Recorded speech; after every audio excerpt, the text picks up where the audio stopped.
Blessings and good evening.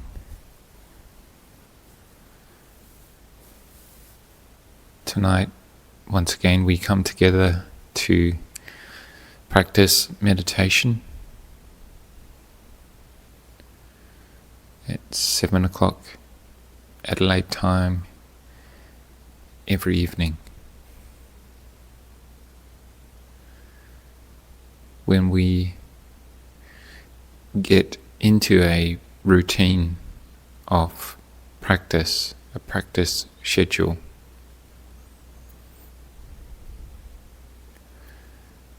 Lumpur Kalyano often called this,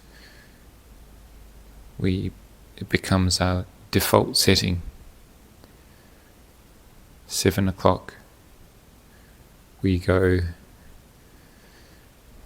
to the meditation room in our house, shrine room, bedroom, and we connect to Bodhipala Monastery and we join the program without thinking too much about it. We have gotten into a wholesome habit, wholesome routine, that eventually it becomes our default setting. Just like we wake up, we wash our face, we brush our teeth, becomes part of our daily routine, our habits. Just like we wash and clean the body, then we use this time to wash and clean our minds. It makes sense that we do this on a daily basis. Give time to our mind, what we call our mental health, the health of our minds.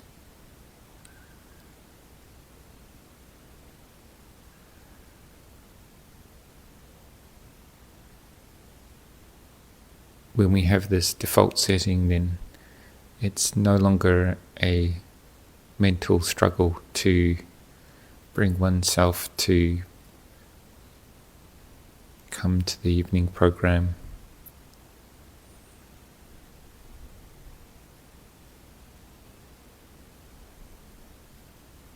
It becomes something that we just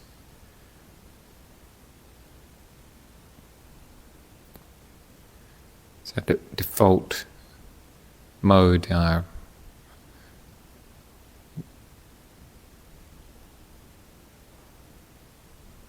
We don't need to ask ourselves, are we going to do it? Are we not going to do it? We just make our way to our meditation spot and we do it.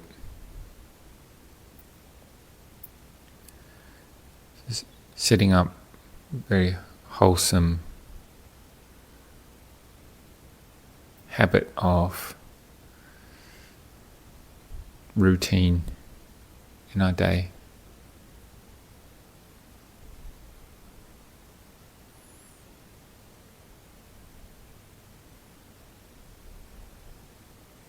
When we've got this time to cultivate mindfulness, listen to Dhamma reflections, it also has a positive effect on our interactions with others, our mindfulness around our speech and actions during the day.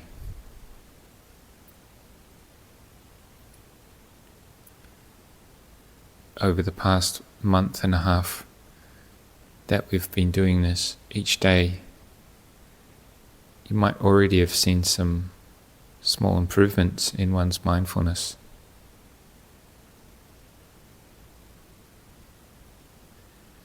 Maybe we're catching mental states which we would normally just follow, let run through our minds without any mindfulness.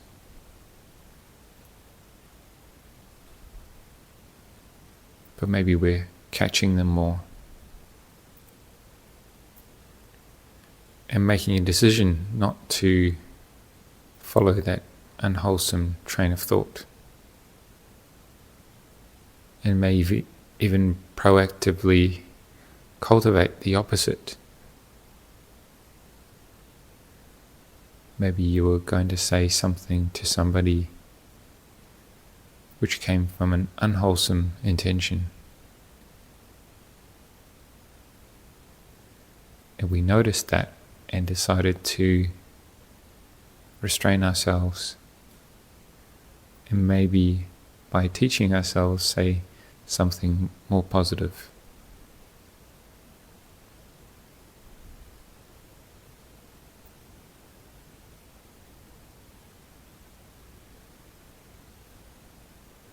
The more we do this, the more we cultivate this continuity of mindfulness, self-awareness.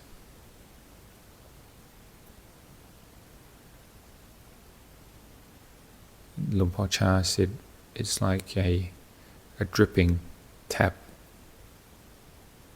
At first our mindfulness comes maybe once a day, little drip once a day come from the tap.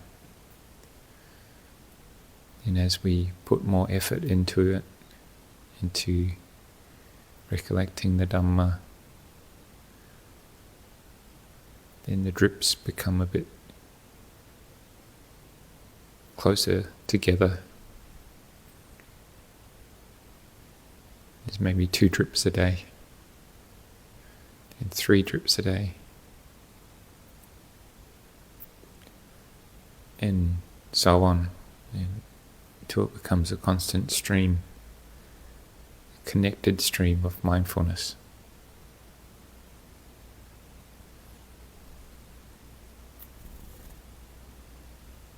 Obviously this takes time and effort.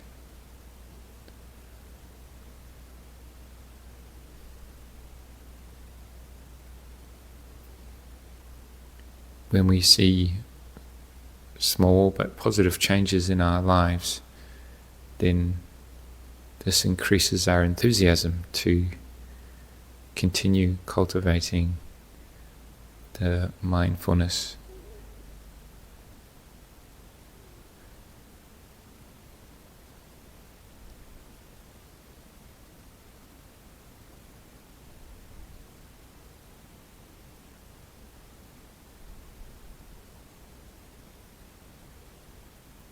So when we've looked after our mind during the day, we can almost look forward to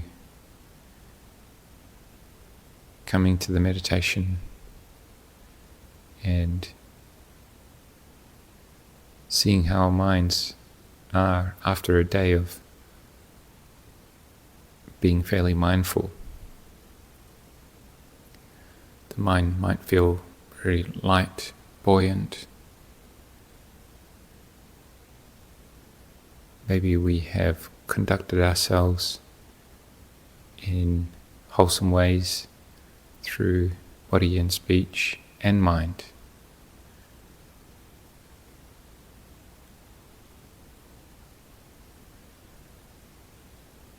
So we can bring that buoyant, uplifted mind to the meditation.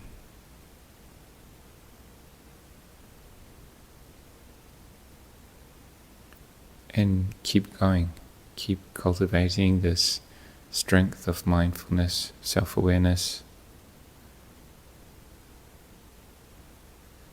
to keep building on it.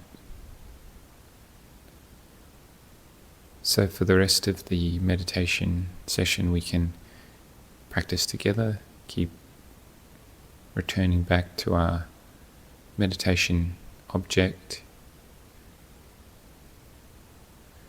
letting go of any thoughts or moods that try to take us away from our aim of bringing our mind to peace and quietude, we can do that together for the next period of time.